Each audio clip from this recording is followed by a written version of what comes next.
Hi, welcome to Rock and Metal Invasion. My name is Steve.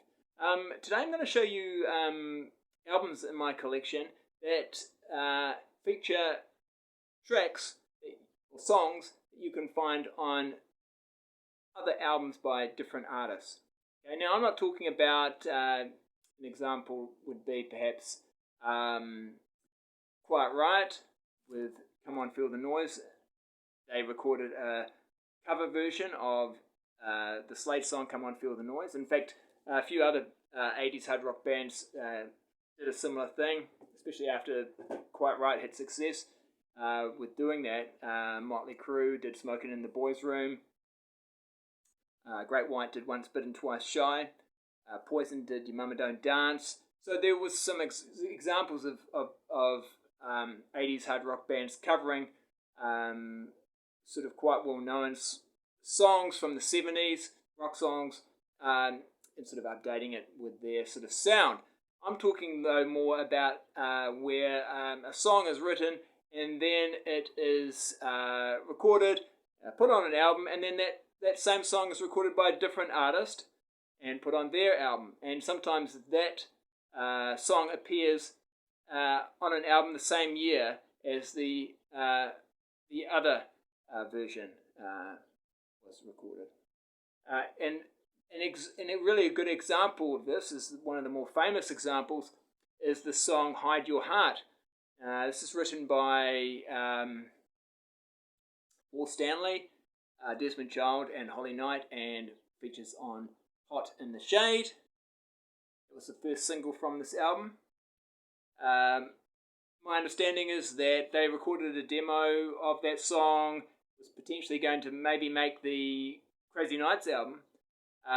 Didn't, but then it did make the Hot in the Shade album. But I think by this point they had also made it available to other artists to use for their album. And so what ended up happening, in 1989, we had 5 albums, believe it or not, that featured the song Hide Your Heart. The same song, but I suppose slightly different. You had, because it had different musicians performing it, you had Robin Beck. She did a version of Hide Your Heart from Trouble or Nothing. You had Ace Frehley, who was formerly of Kiss, from his album Trouble Walkin'. He did his version of Hide Your Heart. So that's 3 in 1989, 3 versions of Hide Your Heart. Then there's also Bonnie Tyler and Molly Hatchet. And I don't have those albums in my collection, but there were 5 versions of that song that came out. A great song, but perhaps the world didn't really need 5 different versions of it. Just staying with Kiss, my next example is a song called Sword and Stone. Now this was, like the previous one, demoed, I think, for Crazy Nights. Did not make the Crazy Nights album, and Crazy Nights is actually one of my favourite Kiss albums, and I love Sword and Stone, but I can kind of understand perhaps they felt like it didn't fit the tone of the album. So it didn't make that album, and then they made it available for other artists to use. And Paul Dean from Loverboy, he was thinking about using it for Notorious, the Loverboy album. They decided not to use it, so Paul Dean then decided, I'm going to put it on my solo album. So you can find Sword and Stone on the Paul Dean solo album Hardcore, and he does a fantastic version of it. Be my favourite version of that song. You can hear the demo version of from Kiss online with Paul Stanley on vocals. So that was Paul Dean's version, but then you can also get a version from Bonfire, and that is, you can find Sword and Stone by Bonfire on the Shocker soundtrack. Alright, now sticking with Kiss a little bit here, but going back to Ace Frehley. Now Ace Frehley in 1988 released his second album as with Frehley's Comet, and called Second Sighting. And on this album, it had a track called Dancing with Danger. And that was not the first time that this song had been recorded and released on an album. It was actually first recorded by Streetheart, and from their album called Dancing with Danger, and that came out in 1983. I prefer the Freddie's Comet version. It's a bit more rocking, but I didn't know that at first, and found that out later on. Okay, and again, we're still continuing with a bit of a Kiss connection here, because my next example is by the band Voodoo X, and they had a track on here called A Lover Like You, which was written by Jean Beauvoir and Paul Stanley. And it's a good song, but this album came out in 1989. There's also, though, a version of this song on the Craig McLachlan album. Find it here. Hands Free. Now, I'm not the biggest Craig McLachlan fan. This is not a particularly hard-rocking album, but I actually heard the version of A Lover Like You. The first time I heard it was on this album. I hadn't actually heard the Voodoo X version yet, and I thought, wow, this is a great song. And actually, it's still my favourite version of the song. The rest of the songs on the album aren't that interesting to me, but I had to have the album just for that song. So a really good version of A Lover Like You. You can find it on a Craig McLachlan album. Craig McLachlan, of course, quite famous for being an actor on the Australian soap opera Neighbours.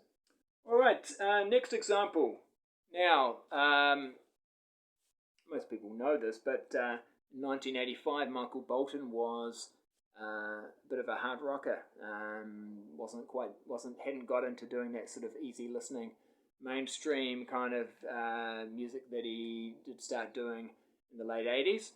And in 1985, he released a fantastic album called Everybody's Crazy. As you can see, he's got sort of a bit of a rocker look going on there. And again, I was a bit late to work this out. I heard his stuff in the late 80s, and I thought he had a great voice and everything like that, but the songs weren't really the kind of thing I was into. But then I heard that he used to do some more hard rock stuff. Check this out, and it's a fantastic album. Almost for me a perfect album, because every track on here is fantastic. But the title track, Everybody's Crazy, you can also find a version of it, on Steve Thompson's album. This came out in 1992, and he does a version. He's called it Everybody Is Crazy, but it's the same song, but much prefer Michael Bolton's version.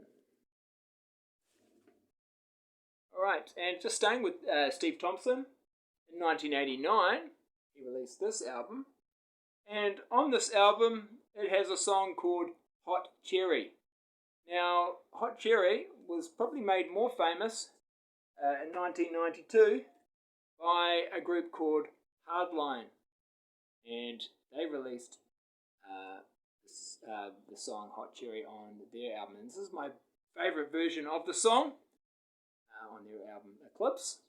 But the original version actually came out in 1983, believe it or not, and it was from Danny Spanos and his mini album. It's only got 5 songs on it, called Passion in the Dark. Not my favourite version of the song, but this is my understanding anyway, this is the original version of the song Hot Cherry. So 3 different places that you can find that song. Okay, moving on. Now, the next one I'm going to show you is an interesting album for the examples that I'm talking about, because it has more than one example. So the album I'm talking about is Lee Aaron and Call of the Wild. Now, the first example of this album is a track called Burning Love. Now, Burning Love is a cover of a song by a group called Spider. They also had it. They are the original writers of the song Burning Love, but you can also find Burning Love on the Kicks album, Cool Kids. And you can also find Burning Love on the Widow album, Gone Too Far. So 3 different albums that feature, well actually 4 with Spider as well. 4 different albums. I don't have the Spider album to show you. 4 different albums that have that song. And it's a good song. A little bit surprising though to see it got covered quite so many times. Now I'm just going to go back to the Lee Aaron album. And now I'm going to talk about Line of Fire. That's the track that opens up side 2.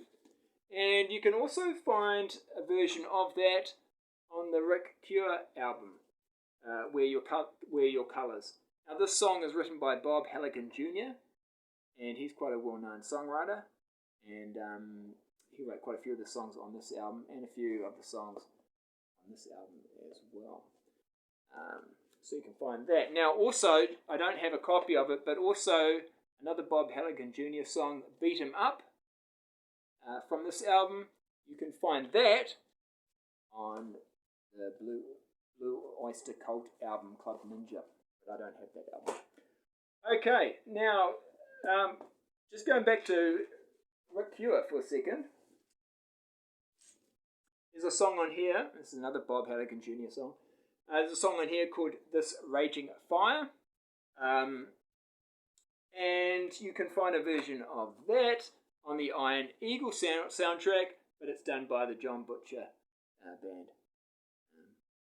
So I'm not a big fan of that song, but I did know that there were 2 versions of that particular song. Alright, now a song I am a big fan of, and I really enjoy, and the first time I heard it was on the debut House of Lords album, and it's called Love Don't Lie. It's a ballad, but it's a really cool song, a good ballad. And at first I just thought it was a House of Lords song, but it actually is a song written by Stan Bush, and you can find the song on Stan Bush and Barrage.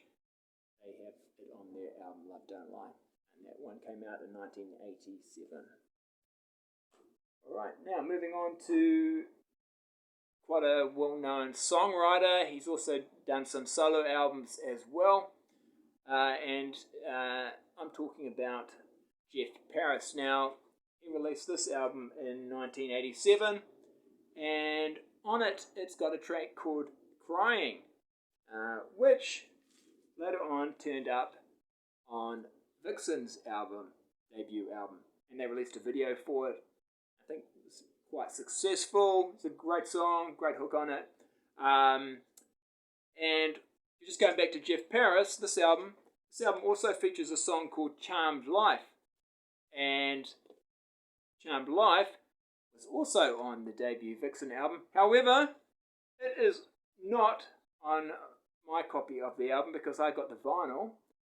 A really annoying thing that would happen sometimes back in the day, there'd be bonus tracks if you got it on for the CD, believe it or not. So if you've got the CD, you got an extra track sometimes, and the extra track for the CD version of this album was Charmed Life, which was another Jeff Paris song. So I don't actually have that song, and I'm not that fussed about it, but yeah, just something that is interesting about back in the 80s, sometimes there'd be a CD bonus. So to get the bonus song, you have to get the CD rather than the vinyl. I'm guessing that's probably because it was more expensive to maybe make the vinyl and made more money on the CDs, so they were encouraging people to maybe buy CDs. I'm sure. Alright, and there's another example of that coming up actually. Next one, Wasp, Scream Until You Like It. Great song. I just naturally assumed. Awesome riff that kicks off the song. I just assumed that this was a song that Wasp had written. But I was in the habit of reading the credits, and no, it was not written by Wasp. Paul Sabu was the writer, and a year after this came out, you can find this on Live in the Raw.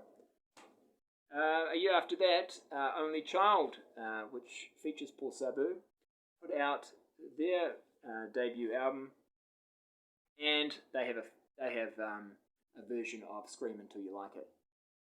I prefer the Wasp version quite a lot more. This is a great album, but yeah, they don't do quite as good a job, I don't think, which is a bit surprising because they are Paul Sabu, the original songwriter.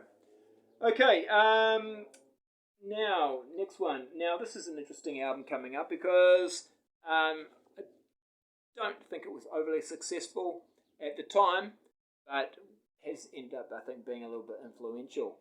I'm talking about Girl and their album Share Greed. Now, this album features a song called My Number, which Lily and Axe do a really fantastic version of on their album Love and War. So that's my favourite version of the song. Really great version. But also on the Girl album there is a song called Hollywood Tease. Now Phil Lewis, the vocalist from Girl, would then go on to become the vocalist for LA Guns, and he took Hollywood Tease with him to the band and said maybe we should do this song, and they did. So you can find a version of that song on this album. Alright. Vinnie Vincent, Invasion. Now they have a song on here called Back on the Streets, and it wasn't released as a single, but Europe guitarist John Norum did record a version of that song and did release it as a single, and there's a video for it, and yeah, you can find a version of that song on his debut solo album. Right, now I started off with a couple of songs by Kiss that featured Desmond Child as the songwriter, and he also put out a solo album in 1990, I think it was. Might be 1991. And one of the songs on here is called The Price of Loving You. Price of Loving You, which actually was you could first find that song on the Bonfire album, Point Blank. But interestingly enough, I don't have this song on this album because it was one of those only on the CD deals. So, The Price of Loving You by Bonfire, you can only find it on the CD version of this album, so I don't have it, which I find really annoying because I like that song. So I can't actually get that on vinyl, that song on vinyl by Bonfire. If I want it on vinyl, I've got to deal with it being the Desmond Child version, which is good. It's okay, but I would like the Bonfire version as well on vinyl. And it's a good song. Interesting, I read an interview by Desmond Child when he was promoting this album, and one of the reasons he said he recorded it was he didn't think Bonfire did a very good job, and they did their version of it. It was interesting. I thought their version was okay, but there we go. Alright, we're getting there. There's quite a few to get through. The next one I'm going to show is an interesting one. Is Japanese vocalist. You might not be aware of this artist. Her name is Stephanie, and she put out an album called Pink Noise, and on it has a song called He Won't Rock, and that song then appears later on the Fastway album Bad Bad Girls as, but it's not called He Won't Rock, it's called She Won't Rock. But it's a song written by Leah Hart, and yeah, great song actually. They've just changed the he to a she, and I like both versions. They're both are good albums. Right, Romeo's Daughter, the next one I'm going to talk about. Now they teamed up with Mutt Lange and put this album out. It wasn't a hit, which one of the sort of normally you have Mutt Lange and it's instant hit. It wasn't a big hit, but it's got a great song on here called Wild Child. They do a great version of the song. This is the original version of the song from 1988. But like I said, it wasn't particularly successful. So when Hart went to do their album Brigade, which came out in 1990, they probably thought, well, that's a great song. We should do a version of it. And they open up the album with that song. And yeah, it's also a kick-ass version. It's a great song. So I like both versions. Right, Bon Jovi. Now, this album came out in 1984. And it has a song that he co-wrote with Jack Ponti called She Don't Know Me. Shot Through the Heart. Shot Through the Heart. And they were briefly together in a band, and I'm guessing that's when they did some songwriting together. And so Shot Through the Heart is on here, but you can also find Shot Through the Heart, Jack Ponti's, from the band Jack Ponti formed, called Surgeon. So they have a version of Shot Through the Heart. They're both good, a little bit, not identical, but very similar, I suppose. And I like both versions. And this is a good album. Worth checking out. Alright, coming to the end now. Stormbringer. Now, I don't have the original version of this song. They did a song called Feels Like the Real Thing, which is really good. It's a standout track from this album. It's a Russ Ballard song, and he was quite a well-known songwriter. And on his solo album, I think it might have been from 1979, you can find the original version. But I really like this version. So I'm just going to run through some other examples real quickly that I don't have the other version of, but I can just talk to you about it. So Kiss Again, they have a song on here called Thief in the Night. You can also find the first time that song appeared was on the Wendy O. Williams album. There's a version of that on that with Wendy O. Williams singing it, Thief in the Night.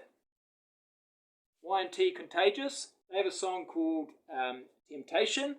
This was originally written by Danger Danger. It didn't end up featuring on any of their albums, but you can hear a version of Temptation on the Raw Cuts album. I think it came out in about 2004, something like that.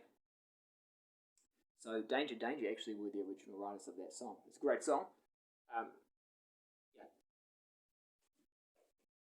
Okay, Wasp. They have a song called For Whom the Bell Tolls, which was originally a song by London, and from their 1986 album Don't Cry Wolf, they did a version of For Whom the Bell Tolls. Now, Blackie Lawless used to be in London. They used to be in the band London. So I'm assuming they did some writing together, and that's how that ended up being on the London album. So For Whom the Bell Tolls was first. I think it was first on Don't Cry Wolf, and then Wasp did a version of it, and it was just For Whom the Bell Tolls was actually a B-side.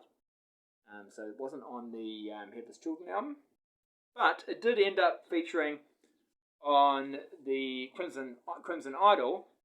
They re-recorded that song, but with different lyrics, and it was called The Gypsy Meets the Boy.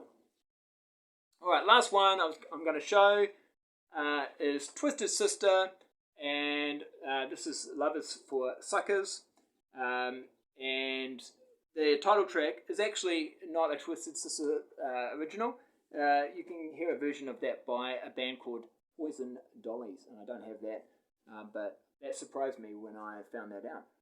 So Poison Dollies have a version of Love Is for Suckers.